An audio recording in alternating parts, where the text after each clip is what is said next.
আচ্ছা, এখানে কি সিনেমা চলে? হ্যাঁ, সিনেমা চলো, কিন্তু এখন চলছে না। এমনিতে সকালে দেখানো হয়, কিন্তু আজকে বিকেল। একটা কথা বলতে পারি আপনাকে? আপনি পর্দার বাইরে কি করছেন? কিসের পর্দা? মানুষ নায়িকা দেখছে পর্দার ভেতর, কিন্তু আমি দেখছি বাইরে। আমাকে আপনার নায়িকা মনে হচ্ছে? মজা করছেন না? বলছো কেন বাবু? আপনি অনেক সুন্দর, গোলাপের মতো সুন্দর। ভালো বলেছেন। আজ আসি। আপনার পরিচয়টাই তো জানা হলো না।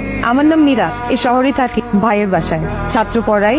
আপনি যাকে নায়িকা ভেবেছিলেন সে আসলে সামান্য শিক্ষিকা মাত্র। আমি রাফসান, আর এই হলটা আমার দাদারই। বাইরে থেকে পড়াশোনা করে আসার পর এই হলটার দায়িত্ব আমি নিয়েছি। আচ্ছা, কিছু মনে না করলে আপনাকে একটা কথা বলতে পারি? আপনার নাম্বারটা কি আমি পেতে পারি? অথবা আপনার ফেসবুক আছে? ফেসবুক নেই, কিন্তু অফ্রন্ত শো আছে।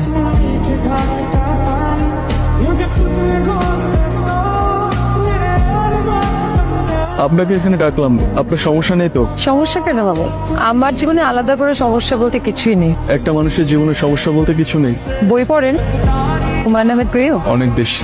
হুমায়ুন আহমেদ একটা কথা বলেছিলেন, আমের পোকারা বুঝতে পারে না মিষ্টি কি জিনিস, কারণ তার মিষ্টির মধ্যেই জন্মায়। আমিও ঠিক তেমনি সমস্যার মধ্যে জন্মেছে, তো তাই সমস্যা বলতে কি এটা আলাদা করে আমি বুঝতে পারি না। আপনার সাথে অনেকদিন ধরে পরিচয়, কিন্তু কখনো আপনার সমস্যাটাই জানা হয়নি। বাদ দিন, আজকে আপনার বলতে হবে আপনার কি সমস্যা। আপনি আগে বলুন।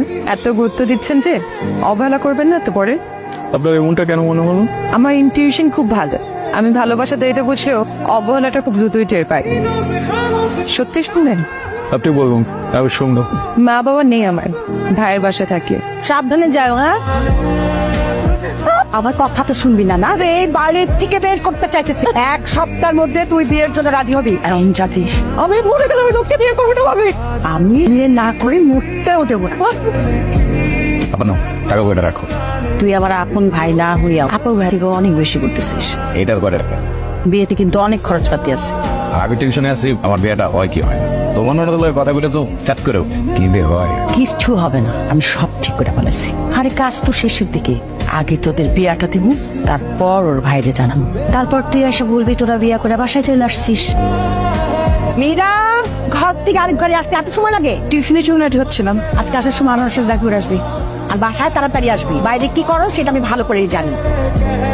আচ্ছা, আপনি আমাকে কেন প্রতিদিন ডাকেন বলেন তো? কথা তো এই একটাই, তুমি আমারে পছন্দ করো না। এটা আমি অ্যাপ্রিশিয়েট করি। আসলে আবার দিকে তাকে আমার দিকে তাকিয়ে অন্য কাউকে বিয়ে করেন, আমাকে কেন? আজকে কোন পারফিউমটা দিচ্ছ?